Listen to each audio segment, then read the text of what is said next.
Welcome to the deep dive. We're stepping away from the day-to-day headlines today. Yeah, looking deeper. Exactly. We're diving into this really provocative geopolitical analysis. It's titled, Why America Must Invade Iran, a Geopolitical Analysis. It definitely catches your eye. It does. And our mission here isn't to agree or disagree, but to really unpack how this piece connects things you might not normally link. The 2008 crash, Ukraine, China's rise. All under one, let's say, controversial framework. Right. So we're exploring the arguments in the source material, trying to understand its logic. And that logic, the core idea we're looking at, is that, well, the article claims America's main goal is protecting its dominance, specifically the U.S. dollar's dominance. Through controlling finance resources. Exactly, which, according to this analysis, leads directly to its big, bold claim about Iran. Okay, so let's start where the article does. It loops everything back to the 2008 financial crisis, Right. but maybe not how most people think about it. Right. The analysis here argues the U.S. did something very specific, very strategic after the crash. Which was? Well, it claims the U.S. basically encouraged China to print just vast amounts of money. Encourage them. Yeah, and to pump it into huge infrastructure projects, real estate, a massive stimulus, essentially framed here as a calculated move by the U.S. And the immediate effect, the article says, was pretty good globally. Oh, definitely. It kept global demand from totally collapsing. It pulled countries like Australia and Brazil out of recession because they supplied the resources China needed. Okay, so it's short-term win, but the analysis points to some serious long-term problems created by that, right? Hidden costs. Absolutely. That's the crux. It argues this created an illusion of prosperity. Like, it looked good on the surface. But underneath. Underneath, it saddled China with enormous, potentially unpayable debt. It widened wealth gaps everywhere, fueled corruption. The article uses this metaphor like an adrenaline shot. You know, it saves the patient, China's stimulus saves the global economy. But leaves it addicted. Right. And fragile. Exactly. Vulnerable to a bigger collapse down the line. That's the picture it paints. That sounds deliberate, which leads to this idea the article calls the American trick. What's that about? It sounds quite cynical. It is. It echoes that Baudelaire idea. You know, the devil's greatest trick is convincing you he doesn't exist. Here, it's America supposedly convincing China it could get rich playing by America's rules. And there's a historical parallel mentioned. Yes, and this is quite interesting. It points to Japan in the 1980s. Remember the Plaza Accord? Vaguely. Currency manipulation. Right. The article claims the U.S. deliberately engineered a situation devaluing the dollar against the yen that created this huge asset bubble in Japan. Which then burst, leading to their lost decade. Precisely. So the analysis implies this is a pattern. America uses economic means to create dependencies, knowing they might backfire on the other country later. It's presented as a form of, well, soft control with long-term consequences. Okay, so if that's the playbook, how do current leaders like Xi in China or Putin fit in? Are they seen as trying to break out of this? Very much so. The article portrays China's leader as actively working to decouple from the Western financial system, you know, to protect China's own past. And Putin. He's described pretty dramatically in the piece. He is. It calls him a geostrategic genius, which is, you know, the article's term. A genius aiming to do what exactly? Aiming to, and this is another striking phrase, invert the global economic pyramid. Invert the pyramid. What does that mean in practical terms? Less finance, more. Exactly. Less focus on abstract finance, more on controlling tangible things.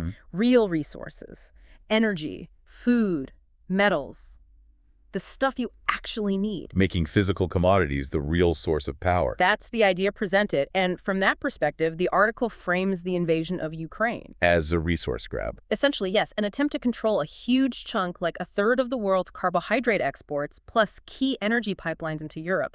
It's about controlling the physical foundations. The article had an analogy for that, didn't it? It did, yeah, the Jenga analogy. If the global system is Jenga, Putin's pulling out the bottom, blocks the resources to make the U.S. financial tower collapse. that's the image it uses. Stark. It really is. And building on that, there's this claim about what really backs the U.S. dollar. It's not gold, obviously, but the article says it's not just economic strength either. This is maybe one of the most provocative points. The argument is that the dollar's value relies heavily on military intimidation. Intimidation. How so? Well, it gives examples. It suggests countries like Japan or Germany or Saudi Arabia hold massive dollar reserves, not just out of confidence, but partly out of, well, fear. Fear of what?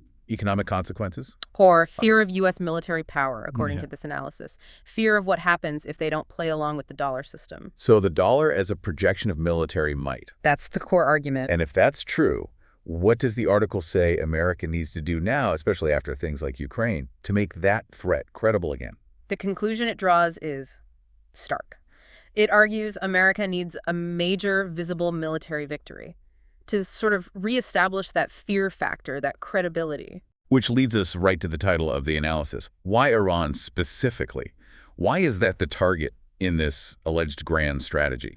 Okay, several reasons laid out. First, location, location, location. Iran sits on critical oil rights, right? The Strait of Hormuz. Controlling the flow to Asia, mainly. Exactly. Japan, China, South Korea. So the article argues controlling Iran means controlling their energy lifeline. And the leverage that gives. Immense leverage. The piece highlights Japan as the biggest foreign buyer of U.S. debt, U.S. dollars. So if Japan stops buying, The dollar could be in serious trouble. So the argument goes, controlling the oil that Japan needs forces them to keep buying dollars, keeps the system afloat. It dictates terms. but the article also mentions it wouldn't be easy, right, militarily? Oh, definitely not. Yeah. It points out Iran is mountainous, not flat like Iraq. An invasion would be incredibly difficult, bloody, And risky for the U.S. hugely risky. The article even suggests a failed invasion could mark the end of the American empire, a massive gamble. Wow. Okay, so a high-risk, high-reward calculation, according to this view. But how would it even start? The article talks about needing a pretext, a story. Right. It claims America can't just invade. It needs a valid narrative. And the suggestion is? The suggestion, and again, this is the article's claim, and it's very controversial, is that the ongoing Israel-Palestine conflict is being used, perhaps deliberately escalated. To provoke Iran. Draw Iran into a direct conflict with Israel. That's the assertion, providing America the excuse to intervene, supposedly in defense of an ally. That's a heavy claim. It is. And the article adds this visual point look at a map. It says, Iran is surrounded by U.S. bases. Implying the groundwork has been laid for a long time. For 2 decades, it suggests. The pieces are in place, waiting for the trigger. Okay, this is already incredibly complex, but then the analysis throws in another layer, Russia's countermove. Putin's trump card, as it calls it. Yeah, this is where it gets into real, multi-dimensional chess. It points to that mutual defense pact signed between Russia and North Korea. Okay, how does that connect to Iran? Well, the grandmaster-level strategy described is this. If the U.S. does invade Iran, Then Russia activates the pact. potentially leading North Korea to threaten or even attack South Korea. Creating a 3-front war, Ukraine, Iran, and the Korean Peninsula. That's the scenario the article lays out, the idea being to completely overwhelm U.S. military capacity, stretch it too thin, break its global power projection. Dismantle U.S. hegemony through sheer overstretch. That seems to be the implied goal of such a counter-strategy, according to this analysis. It's a dizzying scenario. Yeah. Looking beyond these potential conflicts, does the article predict any longer-term shifts? Global realignment? It does make a few predictions, yeah. Interestingly, it suggests the U.S. and China will eventually have to find some kind of economic reconciliation. Despite everything. Why? Just sheer mutual dependency. They're too intertwined economically to completely decouple, is the argument. What about Russia and China? It predicts they'll drift apart eventually. Old border issues, rivalry in Central Asia. That alliance isn't seen as permanent. And perhaps the most surprising one. Germany and Russia. It suggests they might actually align more closely down the road, maybe driven by energy needs, maybe by frustration with U.S. pressure. Interesting possibilities. Okay, let's bring it back home, to the U.S. itself. The article touches on America's internal situation, the debt, and figures like Trump. Yeah, it paints Trump as, well, narcissistic, aiming for a 3rd term. But the bigger point is about the U.S. debt. What is it now? $37 trillion. Something staggering like that. And the article says, It basically says it can never be repaid conventionally. It's too big. so what's the solution then, according to this view? Default, inflate it away. Neither. The article claims figures like Trump, and perhaps others in power, believe that military supremacy makes the debt irrelevant. Meaning if you're powerful enough militarily, you can just keep borrowing forever. People have to lend to you, or else the dollar dominance backed by might. Which circles right back to the beginning. Exactly. And so the article concludes the only solution seen from this perspective to maintain that power and keep the debt machine running is Invading Iran. Controlling allies economically through resource control. That's the grim conclusion presented in the analysis. So if we boil down this whole deep dive, the central insight from this article, the thread connecting everything. Is that U.S. military posture, alliances, interventions, it's all fundamentally about preserving the global dominance of the U.S. dollar. Everything else is a means to that end. Wars, trade policy, even things like student visas. Right.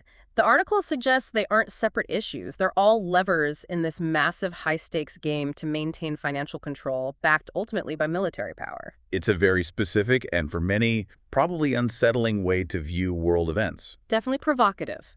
Which leaves a big question for you, our listener, to think about. If global power really operates like this, a high-stakes chess game driven by currency dominance, as this analysis suggests, what moves do you think come next? And perhaps more importantly, could anything actually disrupt this cycle?